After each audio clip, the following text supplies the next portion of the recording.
Hello, hello. We are live. Hello, Welcome, welcome.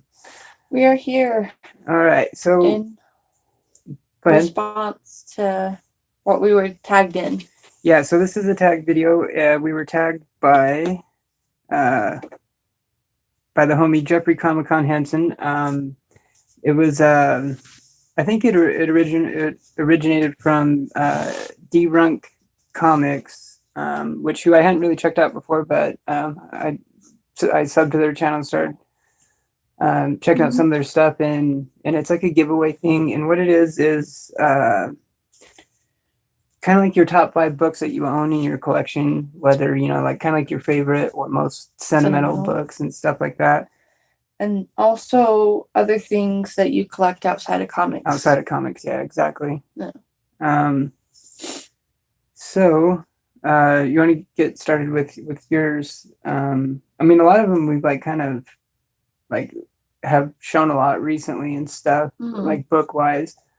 Like obviously mine, once again, number one obviously is the New Mutants 98, because like I said, that was my grail of grails. That it was, and so yeah, I can definitely see that one being a number one for you. Some of my number ones are like a tie, and are three, but yeah, one of my top sentimental ones would be the Amazing Spiderman Renew Your Vows, as I drop it because it's still early in the morning. But I love this series. It's more than just this issue. It's the whole run up into 23 issues is how many they had. We did look into it, and it does end at 23. So yeah, they did cancel it a couple months ago. See, it's really sentimental to me, mostly because I love how it's Spider-Man and his wife raising a kid, and how even the kid has superpowers too, and it's really cool. A lot of the storyline of sarcasm and parenting reminds me of what we may be like when we are parents. Yeah, so exactly. it hits close to home, and out of everything I've read since we've started reading a lot more comics, it's definitely one of my favorite series. And then the next one, I already showed the trade paperback that I have of Overture that I really love. It is such a good book. I love it so much. But the one I have listed here is Sandman Universe. This is like the newest Sandman Universe that's come out in a while. I'm really loving it. I follow The Dreaming, House of Whispers, Books of Magic, and Lucifer. They all do pertain in the same universe, and there's slight crossovers, but not too much. It's just kind of like similar things are happening across the dimensions of the different tie-ins that are introduced in this Sandman one-shot. Yeah. Because this one's just a one-shot of... It has like Lucifer and Books of Magic and all those in here as like an introduction, and then it goes into their own series. Yeah, exactly. Then this one is the one that's a tie with 3. So I count these 3 as one. Yeah, for your number 3, yeah. Yeah, for my number 3. It would be Catwoman, Tweety and Sylvester one shot that they did with Looney Tunes. Yeah, that was an awesome cover too. It was an awesome cover. It was a great story. I loved it because I've always loved Tweety Bird and Sylvester. I grew up watching them, and I've always loved Selena Kyle. The art in it is incredible, and I really love how they incorporated the storyline. It's so good. Hello. Hey, Inferno, what's going on, buddy? Hello. Good morning to you. It's early.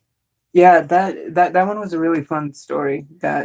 Like a really fun one-shot story. It was a really fun one-shot story, and then it had like another side story. It did. Yeah, it had another side story that was really good, but I love it. See, I'll show it again because I love it so much. It's like one of my favorite books. Then these 2 are tied with that one, so it's kind of one and all. But it's the 2 issues of Batman alternate covers, where this one is a pre-wedding, and it's something old, something new. And then it goes to Selena Kyle, something borrowed, something blue. Yeah, for Batman 44. Yeah. And I mean, it was pretty fitting because we had gotten married, like I don't know, maybe like 8 or 9 months before these issues were coming out. So yeah, we were. Yeah, we haven't been married. And it's like one of my favorite characters, one of your favorite characters, you know. Yeah. So it's Batman and Catwoman have always been. Yeah, because Selena Kyle is a definite favorite, and Batman is a definite favorite for him. That it just, I mean, not to make any spoilers, but if you read the wedding issue and everything, you know, it kind of sucks, but at the same time, yeah, no spoilers. So I don't want to give spoilers on that, but most people kind of know what happened and what did and didn't happen pretty much, you know, by now. But although I must admit, I actually kind of like how it turned out that way. I really wanted them to get married because they're like two favorite characters. But I mean, it at least was like a good enough reason. You know what I mean? Like, it was justifiable. Yeah, it was very justifiable. That I'm like, you know what, I am okay with that. I mean, I admittedly was bummed a little bit at first, though. I was too. But after I thought about it, after reading it, I was like, you know, it actually makes a lot of sense why they did it that way because, you know, it is what it is. But yeah, it really is. Yeah, it's good. The reason, like I said, is very justifiable. It is very justifiable. So to continue other stories, like, but I'm really glad that it kickstarted Selena Kyle's own issue run. So that's the thing I'm most thankful for out of the Batman wedding Selena Kyle Bruce Wayne thing is that Catwoman's back in her own solo series. Yeah, she left Gotham too. She's not even in Gotham anymore. Yeah.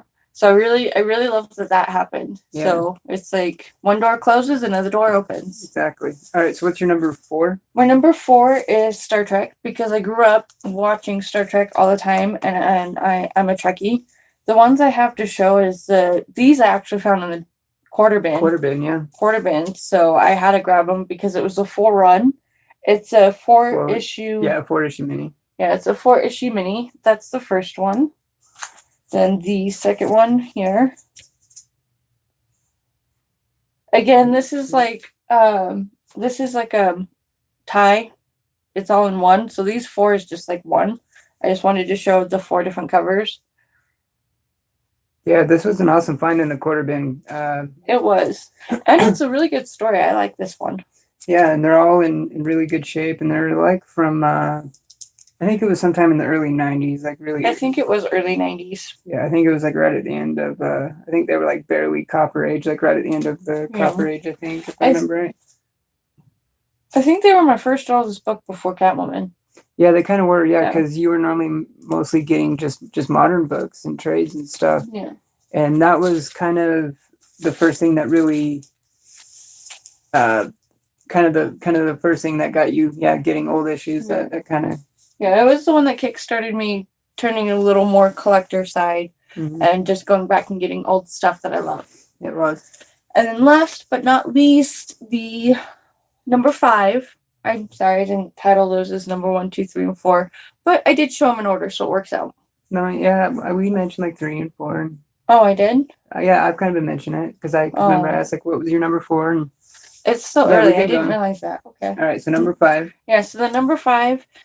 This one is just because it is the first issue I ever bought, like ever. It is the first comic book.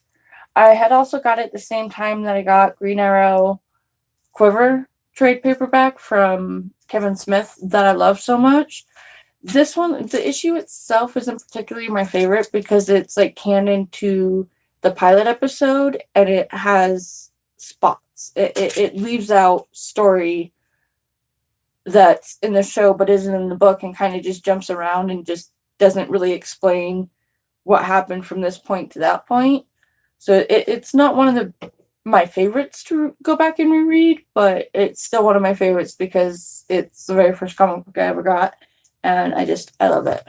Yeah, it's a really good cover, but like you said, it is set in the Arrowverse, in the show universe, not the regular. Which is why I'm really glad when I did get this, I also got Quiver, where it was more of like its own comic. It was Green Arrow. It wasn't just Arrow. Because there is a difference between Arrow and Green Arrow. Even though they're like one and the same tomato. It's the same person. But it's like the